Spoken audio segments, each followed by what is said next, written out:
Let's get it stuck into it because clearly they want us to talk about it, don't they? They want us to go in on Arsenal. I don't feel like going in on them necessarily. I just feel like with Ainsley Maitland-Niles, saw that when it happened, and I said earlier on I felt quite sorry for him, to be honest. I felt for him. I understand he has a contract. Ali was saying, look, if you don't sign the contract, etc., etc. I totally get that as well. I just saw it and I thought, oh no, what a horrible position to be in, where you feel like you're not getting played by your club and you want to play football and you can't get your move. Do you know what my thing is with Maitland-Niles, Ainsley Maitland-Niles? I'm a big fan of his. I really like him. Now, he's come out on numerous occasions and said that he wants to play centre midfield. And for whatever reason, that's not working for him. Now, he went to West Brom. And I've been watching Ainsley Maitland-Niles since he was Ainsley Maitland-Niles since he was alone at Ipswich. That's how long since he was back there years ago. And he's always wanted to play centre midfield. Now, you think about when he's played really well for Arsenal. We've seen him play in a number of positions.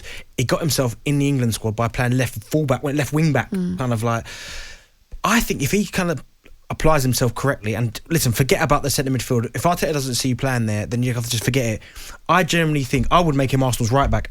I genuinely would, because I think we need a right back. Hector Bellerin, our best right back. Exactly. Hector Bellerin's lost his legs, doesn't want to be there anymore. Cedric, I'm a bit unconvinced. We saw Chambers start their first game of the season against Brentford, which was a disaster. But I think Ainsley Maitland-Niles, if he applies himself and gives it a go, do you know what I mean? Doesn't play then go, well, I want to play centre midfield. Just go, you know what?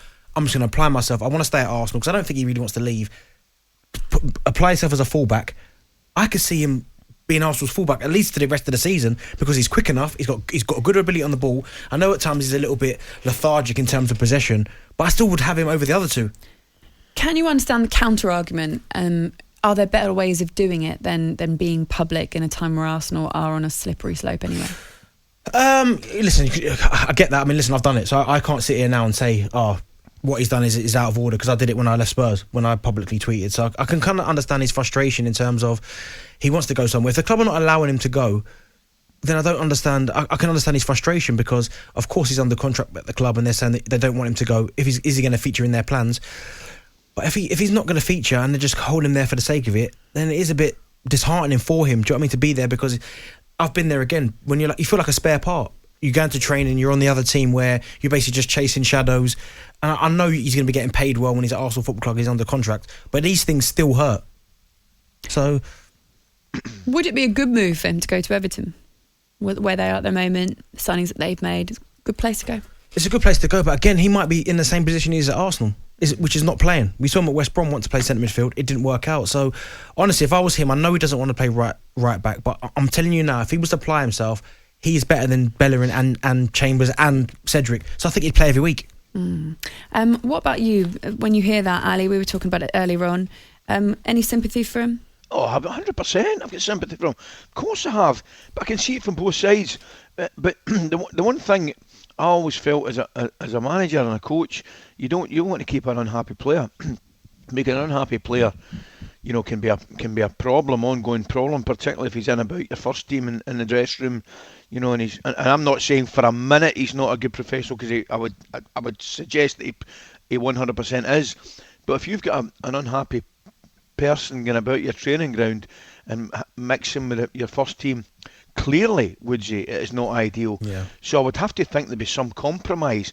The two parties sit down and say, look, we'll have to move forward. Either we'll let you go in January, or you're going to see out your contract, or if somebody comes in with an ideal offer, we'll let you go. But they're going to have to sit down and come to some form of agreement for both parties to move forward, because at this moment in time, I don't want you to think I don't have any sympathy for the player. Of course I do. He's training every day of the week and all he wants to do is play football. Of course I've got sympathy for him. But the two parties have to get together and iron it out and sort it out. That's the only thing I can't understand, Ali, in terms of, I get he wants to play centre midfield, but he hasn't, certainly over the last few seasons, he hasn't got any success. He went to West Brom last season and it didn't go very well for him, wanting to play centre midfield. We've seen him play for Arsenal at left foot wing back, I don't know why I keep saying full back, but left wing back, and him get himself into the England squad. And honestly, I think one thing about Maitland-Niles, we know, he's good on the ball, he's got good distribution, he's quick as anything. One thing, Bellerin lacks pace, Chambers lacks pace, Cedric, we're unsure on. I would roll my sleeves up and go, you know what, I don't particularly want to play it, but I'm going to give it everything, because I guarantee if he played there, he'd be there all season. Darren, you're not shy of tweeting your feelings out, making the public aware of how you feel. These are some of the texts, some of the tweets that you actually sent out when you were playing. Seriously getting peed off now.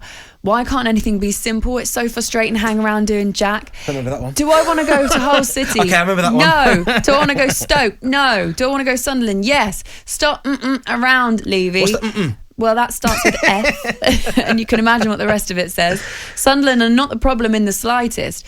So you're not shy of which is making why I said people I can't sit up here and aware say of I it. can't sit up here and go, what he did was wrong, because I did it. Did you get any ramifications from the club for tweeting that? Yeah, I got a 2-week fine. Did you? But I got the Anything fine. else? Did they have a conversation with you? No, Say, no, what are you doing? nothing. I think, if I can remember rightly, I think Daniel Levy messaged my agent and said something like, I think it's really important that Darren distances himself from social media or Twitter very quickly. But obviously I did the move, went to Sunderland, and then when I got there, obviously first pay comes in and obviously they'd fine me 2 weeks, which I can understand why they did that. So they didn't send you a letter to say we're going to fine you 2 weeks? No. They just Did they took it not? straight out? No, they didn't send the letter, and it just came. No letter. I don't think you're allowed to do that, mate. Might have been an administrative error. You could get it Seriously, back. I think not having fined a lot of people, but having been fined once or twice, I think you have to receive a letter. Yeah, I didn't get one. Was it on your paycheck? It said fined for... No. Well, I was counting obviously the figures, and I thought, hold on, something's wrong here. And then obviously when we inquired about it, they said, you have been fined 2 weeks for the tweet. Interesting. Do you regret it Yes. at all? Anything about the tweets? Ever regret them? Listen, of course I could have handled it better, but if you asked me that same question at the time I sent the tweet, then absolutely not. You were just fuming. Absolutely fuming. talkSPORT Breakfast with Laura Woods. Monday to Wednesday mornings 6 till 10. On AM, on DAB, via the talkSPORT app and on your smart speaker. talkSPORT.